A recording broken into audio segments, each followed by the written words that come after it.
Good afternoon. Welcome to today's Emerging Technology webinar series.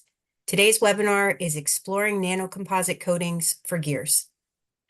My name's Mary Ellen Doran, and I'm the Vice President of Emerging Technology for AGMA. This meeting is being taped, so for those of you at the live event, please put your questions right into the chat. And for those of you that are listening on demand, please send any questions to me directly at Doran, D-O-R-A-N, @agma.org, and I'll work to get you answers directly from the presenters. This webinar has been made possible by generous support by Gleason and Reischauer. Thanks so much. Today's presenters are Aaron Byram and Dr. Peter Schmidt. Aaron is a sales engineer for United Protective Technologies and leads marketing efforts for UPT. He holds a bachelor's degree in mechanical engineering from NC State. Aaron has spent his early career in the nuclear power industry before founding a marketing firm focused on industrial manufacturing, leading to his current role with UPT. Peter is the lead research engineer for UPT. He holds bachelor's, master's, and doctoral degrees, all in mechanical engineering. His professional experience spans over 35 years of practice, with experience at the DoD, commercial manufacturing facilities, consulting, and as an academic, holding appointments at 2 universities, achieving the rank of full professor before joining his current firm. He's a licensed professional engineer in 2 states. Thank you so much, both of you, and I'll turn it over to you for the presentation. All right. Well, thank you so much, Mary Ellen, and thank you for putting this together. Thank you, everyone, for attending. Like Mary Ellen said, my name is Aaron Byram, sales engineer here at UPT. So feel free to reach out during or after the presentation if you have questions about what we're going to discuss today. We've got a couple things on the agenda that I'd like to get to. Let me make sure I can scroll through here. So we are an engineered surface solutions company here at UPT. Quick introduction for us. Our mission is to develop and produce innovative nanocomposite coatings and surface modifications to protect high-value components. We began primarily as a research and development firm investigating DoD projects and problem sets for the U.S. military. And since then, we've gone on to become a commercial manufacturing firm as well. So our product flow or development flow is we solve problems for the DoD, and then that flows directly into our commercial offerings. We're located, I'm right now in Locust at our headquarters in Locust, North Carolina. Dr. Peter Schmidt is sitting in our research facility on the campus of UNCC in Charlotte. We also have a production facility in Niles, Ohio, and a research facility in Pittsburgh. All right, so what are we going to be talking about today? For those of you who may have been a part of the EV Technical Committee webinar back in September, this will be a little bit of a review, but I don't think we have many of those folks here, possibly. But I want to go quickly through what the technology is, what are nanocomposite coatings, how are they applied, and then what some of the benefits are, and then we'll look at some specific use cases. And I wanted to review and do a little bit of a deeper dive on what was presented at the fall technical meeting as well that Dr. Schmidt presented there. So the technology, we produce nanocomposite coatings. These are surface coatings composed of 2 or more phases, where one of the phases consists of nano-sized particles. And so hardness increases as grain size decreases, as you may be aware, down to around 10 nanometers. And then further grain size reduction actually decreases hardness. So we try to stay within that 10 nanometer and above particle size in order to increase hardness, one of the primary benefits of a nanocomposite coating. Our typical UPT complete coating thickness, because it's composed of layers, it's the composite designator, we're typically 3 to 5 micrometers in thickness. So very thin coating. Some of the benefits, as you can see here, we're talking about enhanced hardness and strength, improved wear resistance, corrosion resistance, low friction with higher lubricity, thermal stability, tailored electrical properties. And because it's so thin, these coatings are so thin, you preserve those dimensional tolerances And one of the main benefits is that it's also eco-friendly process. Unlike a lot of the electrical plating, hexavalent chrome, we replace a lot of hard chrome and hexavalent chrome out there in the industry. If you'll take a look at this image here, this gives you an SEM micrograph of what a nanocomposite coating looks like. And you can see here, let me see if I can get this laser pointer going. So this would be your substrate material.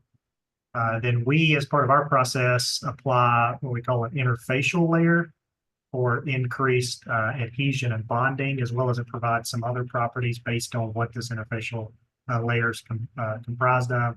And then a DLC or diamond-like carbon coating is our top layer. And we'll go into that a little bit more because the DLC, which is of primary interest in the gear world, is that's our bread and butter, so to speak. Okay. And guys, feel free to ask questions in the chat or even ask me a question as we go through this. I'm okay with that. The technology. So we have a couple different deposition techniques. How do we get this coating onto the actual substrate?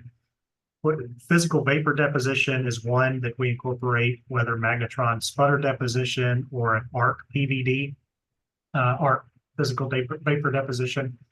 We also incorporate a plasma enhanced chemical vapor deposition process. And then we combine them into a hybridized process, which is how we deposit our industry-leading diamond-like carbon coatings. And you can see here over on the right-hand side, this is looking through one of the viewports of one of our coating chambers. It is a batch process, and you can see parts that are suspended here. And then these parts rotate inside this purple plasma field. It's maybe purple, a little blue for you on your end. But this is part of that plasma enhanced chemical vapor deposition process. And then on the left-hand side, you can see a comparison of relative size of a 3 micrometer coating. And this P51 Plus, this is our preeminent DLC coating that is preferred in the industry. All right, so the process real quick of how we get to the deposition piece of it, I'll run through. We first start off with a clean that's condition dependent on how the parts arrive. Then we apply surface finish if the surface finish isn't already applied. And that could be a polish, a vapor hone, a blast, or a glass bead surface finish. Then it goes to another clean. And then, like you saw in the previous slide, these parts get fixtured onto this carousel. And then it goes actually into chamber where we do a plasma clean. And then the interfacial layers are deposited typically via PVD. And then these are normally matched based on coefficient of thermal expansion with the substrate. And then the last step is to deposit the DLC layer on top. And again, I'm focusing primarily on DLC because that is our bread and butter. And I think it's most applicable to the audience here today with AGME. Then we do an adhesion, thickness, and thickness QA check after deposition, which we'll look at next.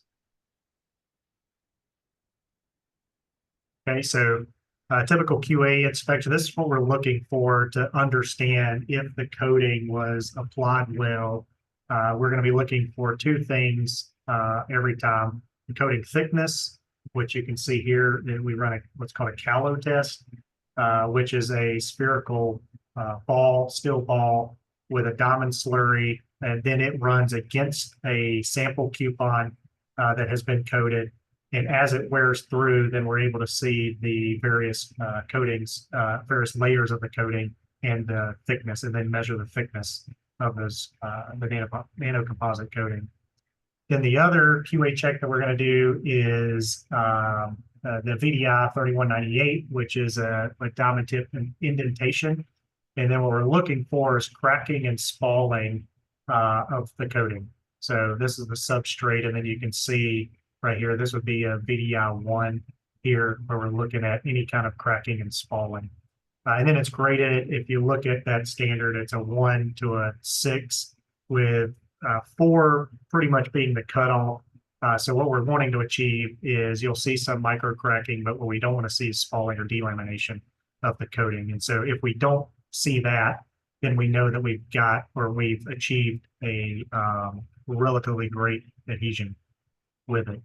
Some of the other testing that we do in-house, the scratch, the ASTM C1624, which is a scratch, which is another adhesion test where we apply a load that increases as the scratch length increases. And what we're looking for, as you can see here, is this forward chevron cracking, conformal buckling, and then complete delamination. And then we record the loads at which the cracking and the delamination occur. So that way we know its adhesive strength. And so you can see there are additional capabilities that we have in-house. So what can be coated with a nanocomposite coating via these techniques? You see here we do pretty much any engineered alloy, most ceramics, and then optical materials as well. And then we are also, I don't think I have it listed on here, but I mentioned to Mary Ellen previous to this that we're also exploring and have begun successful testing at this point, coating polymers as well.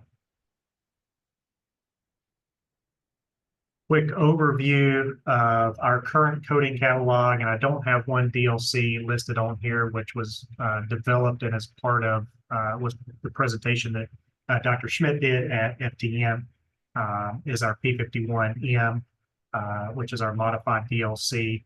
But you can see here, these are your standard ARC PVD coatings that you may see a lot, especially in gear manufacturing. This gold titanium nitride, which a lot of cutting tools may be coated with, or the titanium carbonitride for increased hardness and abrasion resistance and edge retention in your cutting tools. All right, so DLC, diamond-like carbon. I wanted to give a quick, so we have a better understanding of what we're talking about here. You can see here on the right-hand side, this ternary phase diagram for DLC, I think gives a good overview, the composition that we're dealing with here. So we're typically, DLCs are going to be in this general area right here for functional DLCs. You'll see super hard DLCs, that the tetrahedral carbon, which has a higher sp3 carbon content, which is approaching diamond. The higher sp2 content, you're going to be more graphitic in nature. So it's softer, but it's more lubricious. Up here, it's harder, more abrasive.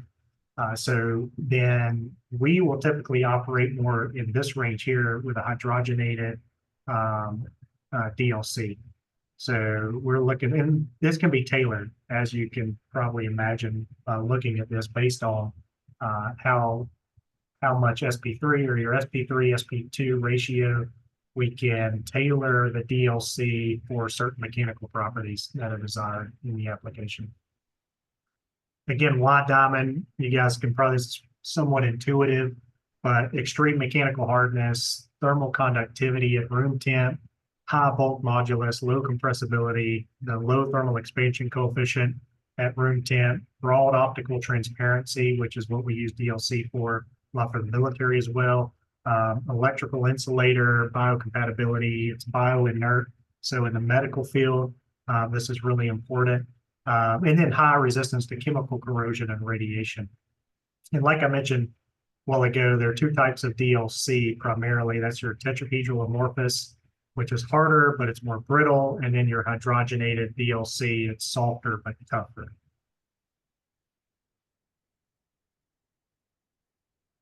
And here is a table of the various properties of our P51 Plus DLC. And you can see here deposition method, which I discussed earlier, our PVD, PECVD method, thickness, again, this is tailorable, but as you can imagine, the thicker you get, the more brittle, the more internal stress may be induced. And so you may not see, again, it's dependent on the application. Like any good engineer, I'm going to tell you it depends whether it's doable or not.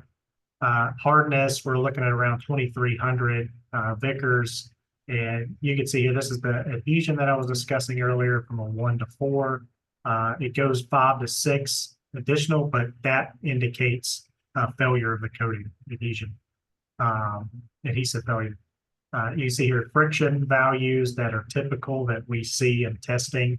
And this will actually be, and these are lab testing frictional values. You actually see lower values in gear applications. And then deposition temperature, which this is important, 250 to 450, again, application dependent. We can tailor that. So you're not going to have any issues with heat treatment that's been performed, because we're the last step normally, the coating. So if you've done any type of heat treatment, we're able to deposit that at temperatures low enough to not affect that heat treatment step. Service temperature for this, we like to keep it below 600 degrees Fahrenheit. Otherwise, you begin to see a breakdown of the DLC. And again, color, this is somewhat tailorable based upon carbon content and other factors, but we go anywhere from like a dark gray all the way to a deep black on that. And for some clients, that's very important to them as well, to have that color plus the mechanical and the functional properties. All right, so when we're talking about gearing in particular, and really any application of our DLC, what we're working to do is reduce failure and improve efficiency. And we're going to do that in 3 ways. So increase the wear resistance of the component by applying the DLC coating, decrease the friction, which is also going to decrease that wear rate and increase the wear resistance, and also by increasing the corrosion resistance. So that way we build a protective layer around that substrate. And again, back to what we looked at before, because of the inert nature of diamond, you're not going to see a corrosion rate nearly as high as what you may see with an unprotected substrate. Okay, so I want to break each of these apart and hopefully quickly, because we've got a long ways to go and we got a boogie. So wear, we typically, our typical testing for wear, we're going to be running an ASTM G99 test setup, which you can see here, which is a pin on disc test. So we apply a load, a known load here, and then this is a disc that the disc may be coated, the pin may be coated, they both may be bare. We may have a bare substrate against a coated substrate, or a bare pin against a coated coupon, and then this is run at a known for a known distance. And your results, what you're going to be seeing from this type of test, you can see here.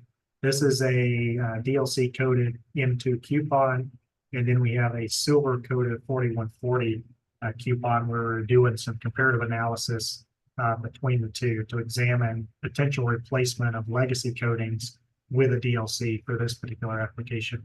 And what we found in this testing is that we were seeing a 400x better wear resistance when compared to lubricated.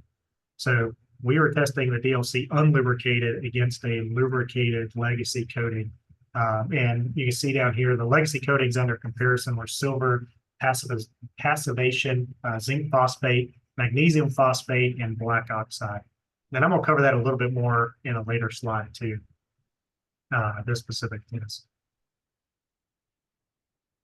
So wanted to give some typical wear data that we see here, and this is NCC stands for nanocomposite coating on this particular graph. And here are some of the test parameters that we're seeing or that we're using.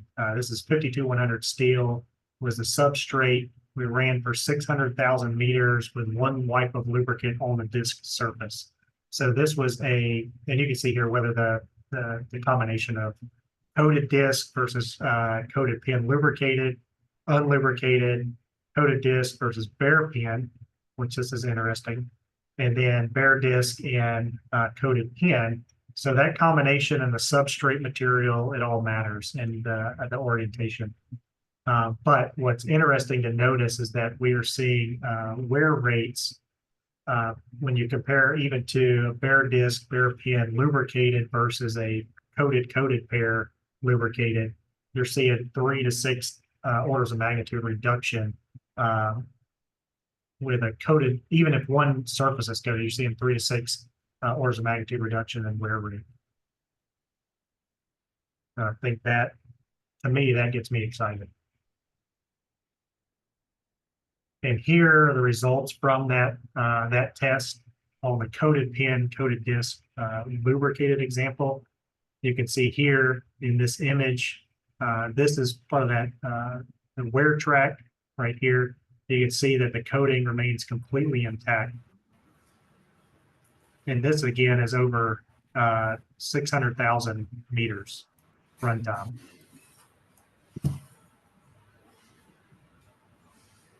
All right, so we look at wear, then we also are looking at friction. Again, same test. This is that G99 pin on disc. Test parameters you can see here. And then what you'll notice is that we're looking again at that coated on coated, lubricated. And you see this coefficient of friction. We get a slight rise, and then we almost reach a steady state all the way out. And it was, the test operation was discontinued because we were in 4 days of testing with no failure. And as you saw in the previous slide, the coating was not being broken through on those test subjects.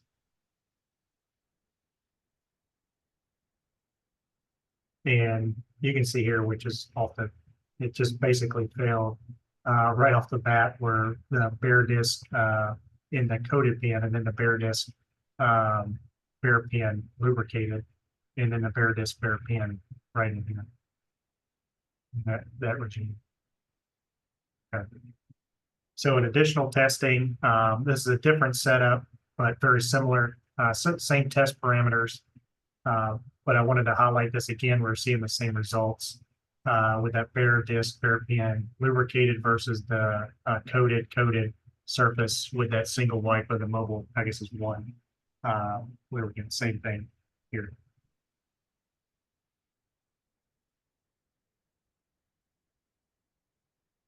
And an additional test for another investigation.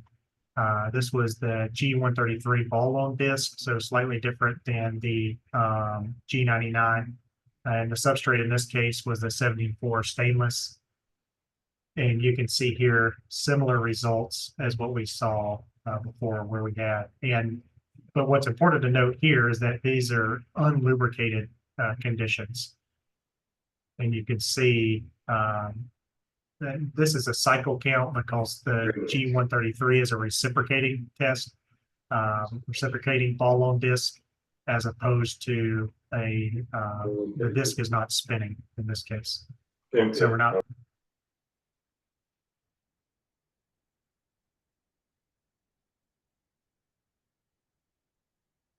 Okay, so friction, then we move on to corrosion. And I just wanted to show this right quick, even though this may not be as much of a concern in the gearing industry as the friction and wear components. But it still adds value. You can see here in the ASTM B117, the salt fog test, we ran for 96 hours and saw essentially zero corrosion on a coated 4140 steel coupon versus significant corrosion across the entire surface area of an uncoated 4140 steel.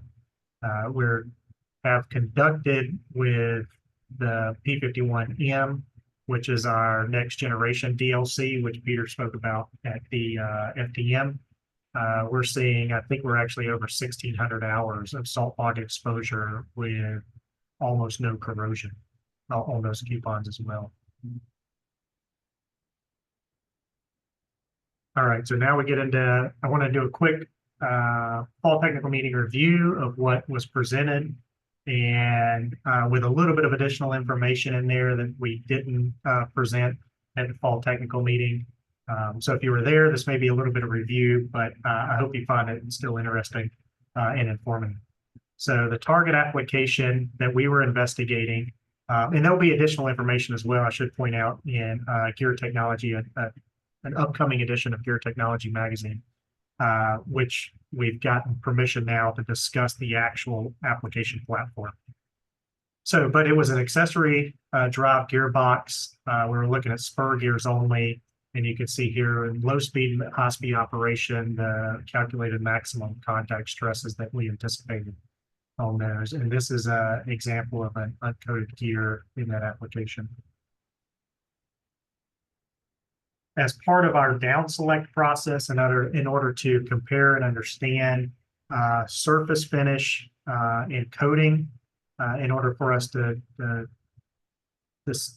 build a matrix that was accomplishable without including every possible combination, we went through a down select process where we looked at with coupons, the as machined, isotropically finished shot peen, isotropically finished with our existing our P50 DLC, with our existing P51 DLC, then with the chrome tungsten carbonitride, then sputtered, and then we made some modifications to our DLC for the P50. And then you can see here what we discussed earlier when we were looking at a ternary phase diagram of DLC, that tetrahedral carbon DLC.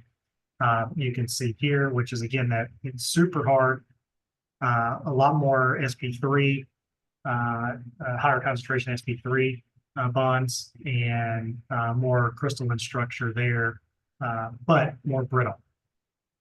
And then you can see this is, so what we selected for testing ended up being this with our coating on it.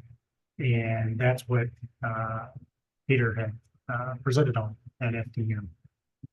But I just thought this would be an interesting additional piece of information for you guys to kind of see a comparative. So, you know, typically if we're running, because this is what I like to understand, is there a way to get to this over here without adding a coating? Well, based on our analysis, what we're even seeing from an isotropic super finish, like what we typically see in an aerospace or racing gears, which we coat a lot, this is where they begin.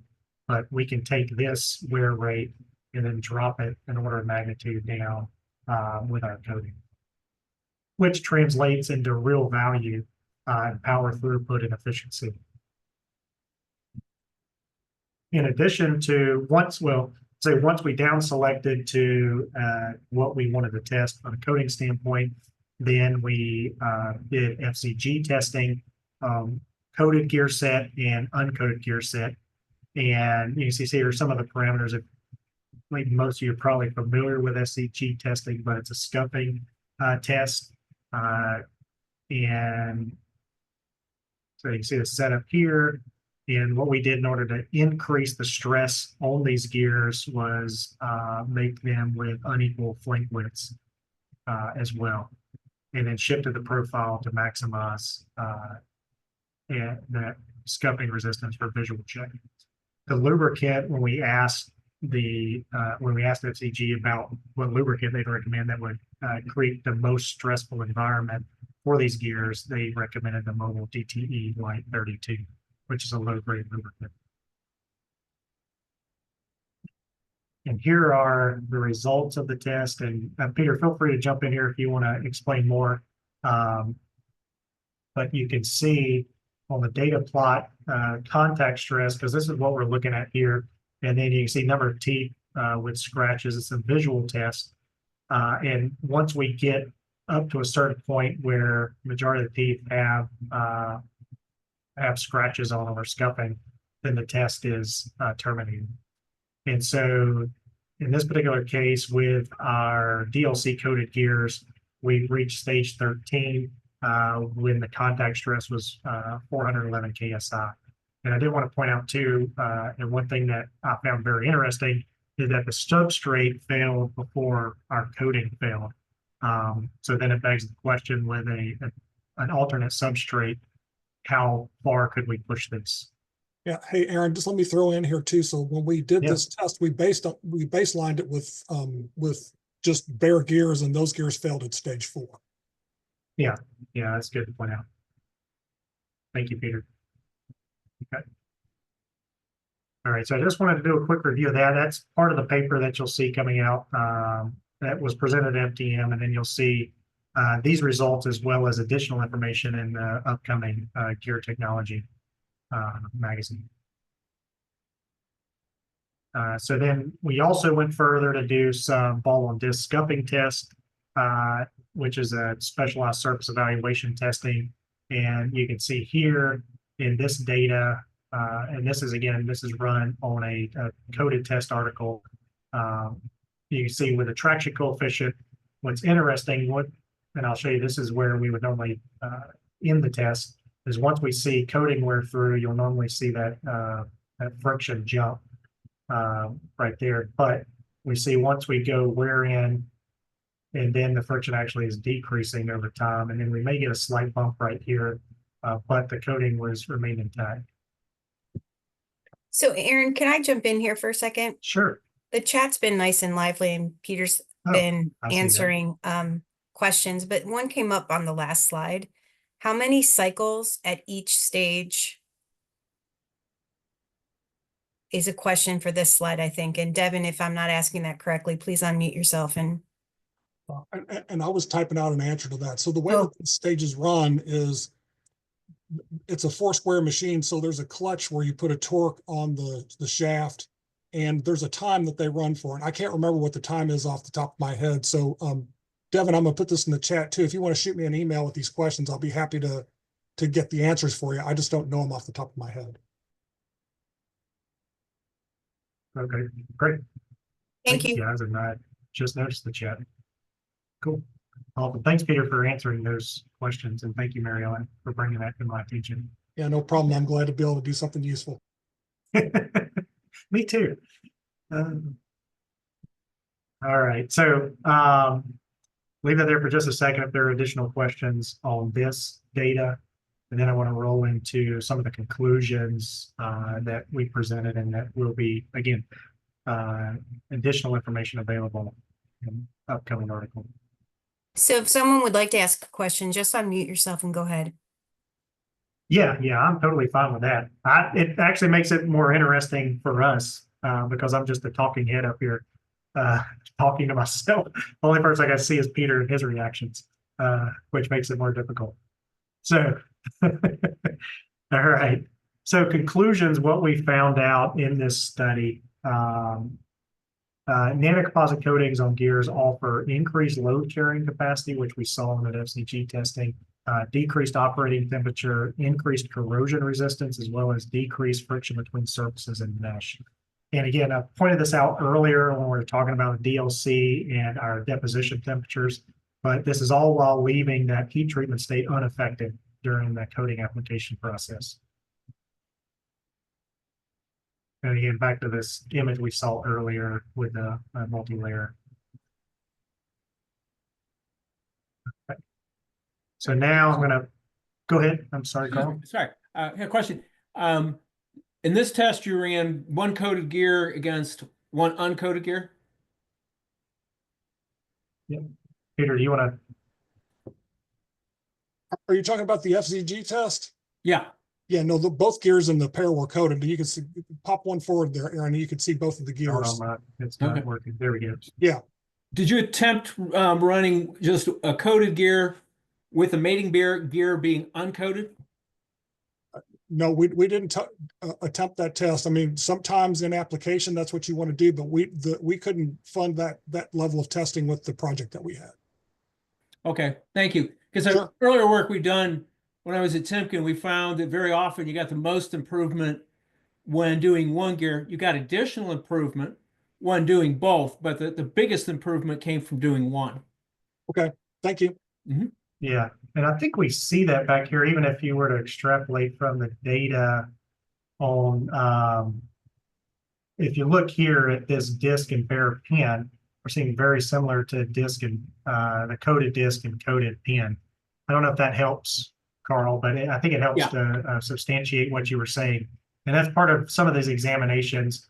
And again, to Peter's point, a lot of it's project dependent, and most of these projects are SBIR funded, so they're government contract funded based on a specific application that whatever DoD branch has. And so once we reach that funding limit, it's Oh, difficult I to pursue understand. further. Yeah, I understand. Uh, It's usually what I found is in a typical set, it's often easier to do one component than the other. And if you can Yep. do the one and not have to do both, it has a huge economic advantage. It's not even half the cost, it's a lot less. Right. Yeah, exactly. Okay, Go ahead, thank Peter. you. Yeah. So, and I'll tell you that hopefully we'll be able to share some additional results of some testing that will be done in the next few months with those similar combinations, but in a worm gear setup application. Yeah, and Carl, thanks for that paper you put in the chat. I appreciate it, man. All right. So let me see if I can, without making everybody sick, get back down here to where we were. All right. So an additional study that we did, another project that we've completed are coating splines.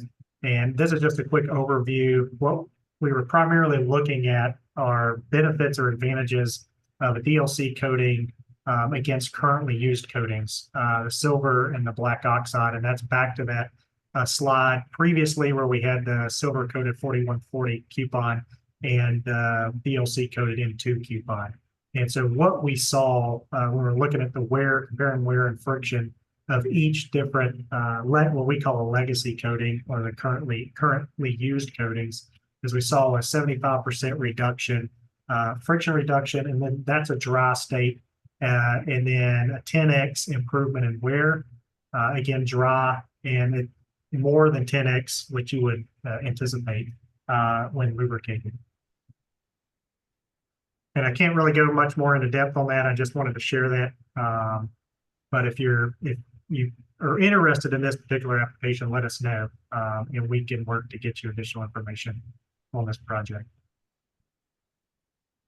All right, so now I want to hit some of our historical projects that we've done in the past and some of the problem sets. So for gears, additional investigations that we've done specifically for helicopter gearboxes and run draw scenarios where they need to be able to get to the ground within 30 to 45 minutes during a loss of lubrication event.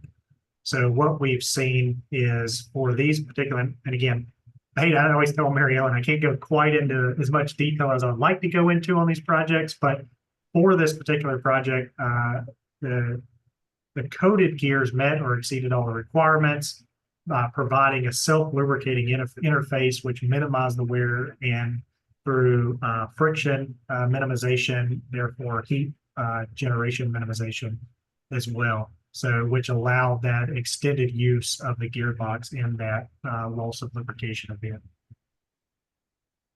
Racing and automotive, I mentioned earlier that we do a lot of racing and automotive, primarily in the Formula One, IndyCar, high performance gear sets that they use. We were doing NASCAR before NASCAR wanted to own that and not let us provide a competitive advantage for those teams.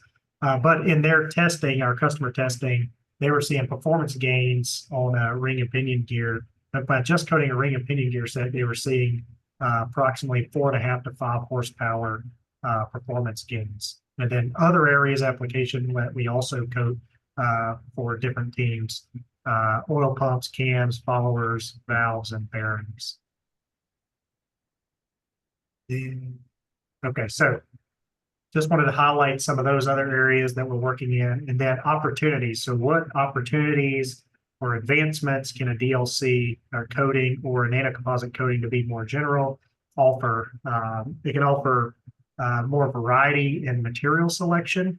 You can move from, we're exploring with some customers moving to non-oil impregnated gears, additively manufactured gears, and then polymers. And I hope you'll, at least in the next few months, but by FTM 2025, stay tuned because we've got some interesting work on polymers coming up. They can also allow the potential elimination of surface treatments like case hardening Although we do like the harder the substrate, I will say the better our coatings perform. But you may have the opportunity, depending on the application dependent again, to eliminate that case hardening step.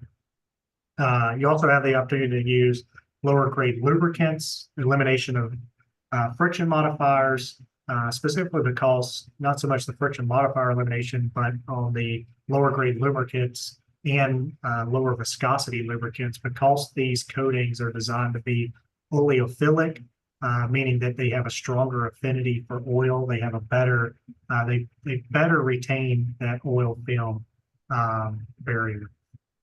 And then also opportunities to coat additional components within that mechanical system in order to continue to improve and build upon those efficiency gains. Bearings, seals, actuators, and then we're also impellers for pumping applications. And then I mentioned this some of this a little bit previously, but current investigations that we have ongoing that may be of interest to the group today, bearings, and this is Peter's main area right here. He has a project investigating for coating bearings and improvement in wear and friction reduction on aircraft APUs and on-ground power and air start cards. There, we also, like I mentioned previously, we're working developing coatings for polymer gears in specifically peak gears, as well as others. And then we also have upcoming a white paper that I hope to release in the next couple of weeks on cavitation erosion prevention in pump impellers. So be on the lookout for that. And if you'd like me to send you that white paper when it's available, just let me know, and I'll be happy to do that. But we're seeing some significant results on prevention of cavitation erosion on pump impellers. All right. So where are we at time-wise? Okay, we got a few minutes. What do you think, Mary Ellen? Do we go into some? I have some additional slides that I always like to have something that's maybe not gear related, but might be interesting to the audience at large. Why don't we just see if there are any gear related questions first, and Yeah, then that'd be great. That video is awesome to see. So does anyone who put a question in the chat, most of these I see Peter has addressed. If you feel that you would have more additional questions or something extra to what you've already stated, please unmute yourself now.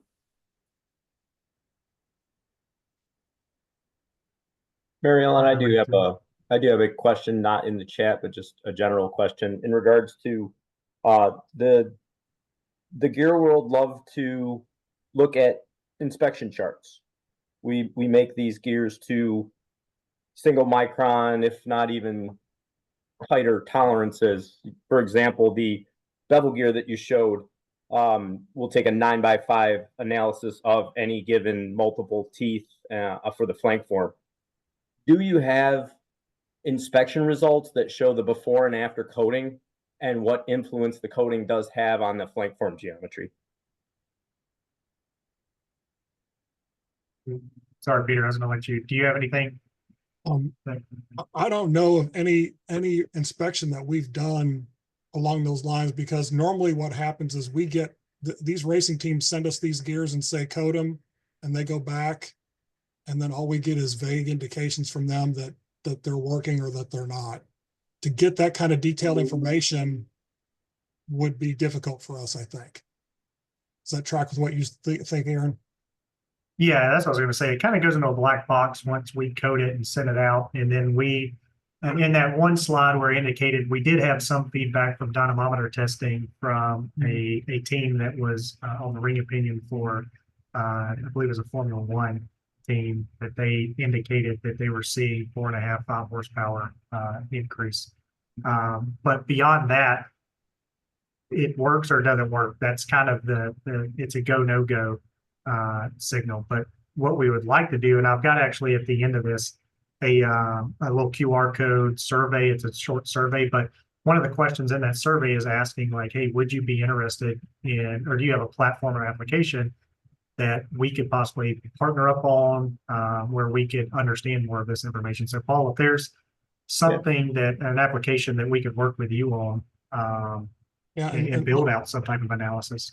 well, let me throw another thing out there too. So Paul, on the campus where we sit at UNC Charlotte, they have the Center for Precision Metrology just a stone's throw away from my office, and they've got a bunch of guys that used to work at NIST that run that place. And if you're interested, I'll put a link in the chat so you guys can take a look at it. But we've got measurement capability for doing that type of stuff. We've just never had occasion to be able to do it, if that makes sense. It does, and I would also, you know, this can be offline and later, but my company would be potentially, you know, we've got obviously the capability to do that. We make the equipment to do it, whatever. It would be a good additional, I think, bit of information to show the audience of what the gear flank in fact looks like before and after, so that that there's a assurance that what I produced hasn't been, and I don't mean this way it sounds, but negatively influenced by the application of the coating. Oh, sure. Because in a lot of cases that makes a huge difference in the performance, noise, and other characteristics of the gear itself. Yeah, I mean, you guys are going to a lot of trouble to achieve that geometry, and don't want any coating to mess that up. No, that's totally understandable. Yep. Okay. Yeah, absolutely. Appreciate it, Paul. Thank you. Yeah, absolutely. Thank you. Any other questions?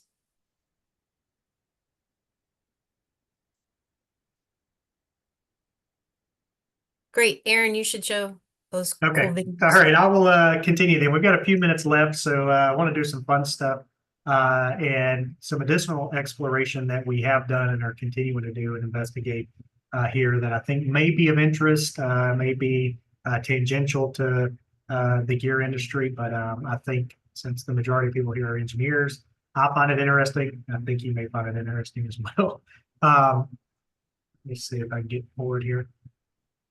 So we have developed and are continuing to develop super hydrophobic coatings. And if you're not familiar with those, I'll put a little bit of information here. So contact angle and roll-off angle for super hydrophobic coating. The contact angle is going to be greater than 150 degrees and roll-off angle less than 10 degrees. Benefits of which, as you can imagine, if water does not stay on a surface, you'll have greater corrosion resistance, passive isophobicity, that's always a tough one. Oleophobic, so it does not, unlike our DLC, does not have an affinity for oil. Self-cleaning, non-fouling, lightweight, field applicable and repairable. Our coating is non-toxic and transparent. So you can imagine some opportunities within the marine space as well as within the heat exchanger space where this might be desirable. And on the, let me see if I can do a little laser pointed thing here. So on the right-hand side, you'll see this is a commercial hydrophobic coating. And then the bottom, you can see it, our UPT hydrophobic nanocomposite coating at work. Now, what I'd like to show here, a couple videos of the comparison with a little pipette trying to, or pipette depositing a water droplet onto a surface for contact angle measurement. So this is the commercial coating, commercially available coating that you can go and buy right now, not ours. And then this is our nanocomposite coating on the same surface here.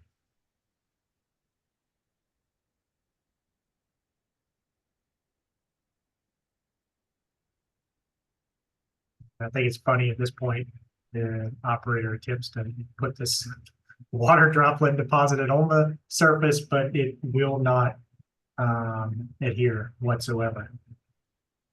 And so we just have to press it onto the surface and to measure that water contact angle. So wanted to show that right quick. If there are any questions on that, we happy to answer those as well. Then another application where we've seen tremendous success is in optomechanical drops. And for this particular scenario, you had this camera system that's mounted onto an airframe, and they were having issues with surface fatigue and galling which was preventing the drive from resetting. And so once the coating was applied, so you can see here an uncoated lubricated versus a coated unlubricated, you can see the reset, that shock relative movement, what we call it, where it's having trouble resetting prior, but now with the coating, it performs flawlessly after shock events. So, and now a UPT coating specified on over 40 component drawings for this system. And then also one of our bread and butter, the components that we coat a lot, firearms, and I need to update this slide because I think we're actually closing in on about 500,000 gun parts or components we coat annually. And you can see here, this is our DLC. Let me get a pointer again. DLC on top, then our chrome nitride, aluminum nitride, and then nitride. These are our four most popular firearm coatings. They're functional, but these are primarily decorative. And then the DLC is used decoratively, but also it's primarily functional.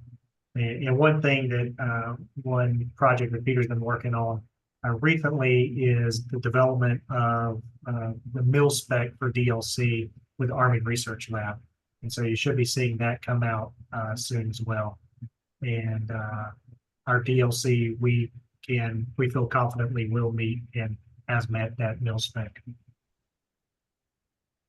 Okay. I think that's all the additional fun stuff I had. So thank you everyone for attending. I really appreciate it. Again, any questions? I think we may have another one in the chat or so. I don't know, Peter, if you're on that. Feel free to reach out to us. If you have a chance, this is a mobile friendly survey. You're welcome to scan it. I say less than 5 minutes. It's probably less than 30 seconds. It's 2 to 3 questions that would really help us out as we continue to explore. And again, that's what I told Mary Ellen. I wanted to title this Exploring Nanocomposite Coatings for Gears because we've done it, but they've been very small scale, small batches. We're seeing a lot of success there, but we want to continue to explore that because our roots are research and development. And so we're looking for opportunities to partner like with you, Paul, or to continue to explore these applications. Thank you so much, Aaron and Peter. Are there any final questions before we wrap up? We've asked Aaron to put together a copy of the slide deck in a smaller version that we could email out. That will go out when we can send it out later today or tomorrow. A copy of this webinar will go up on the AGMA website, so you can send your friends to show them the cool coatings. Thank you, everyone. Thank you for your presentation today. I always learn something new each time you present. And thank you, everyone, for attending today's webinars. We will have the tape version of this webinar up by the end of the day today. And please note, if you like this webinar, we have a bunch of other ones. So all the 2023 and 2024 webinars are available on demand on the AGMA website. There's lots of learning for everyone. And join us Wednesday, December 4th at 1 o'clock for our last emerging technology webinar of the year. It's flexible automation for high mix gear manufacturers with Justin Griffith of Universal Robots. And on behalf of the entire AGMA team and UPT, thank you for joining us today and have a great rest of your day. Thanks, everyone. Thanks, Mary Ellen. Thank you, Mary Ellen. Thank you, Mary Ellen. Thanks, everyone. Thank you, Aaron. Great presentation.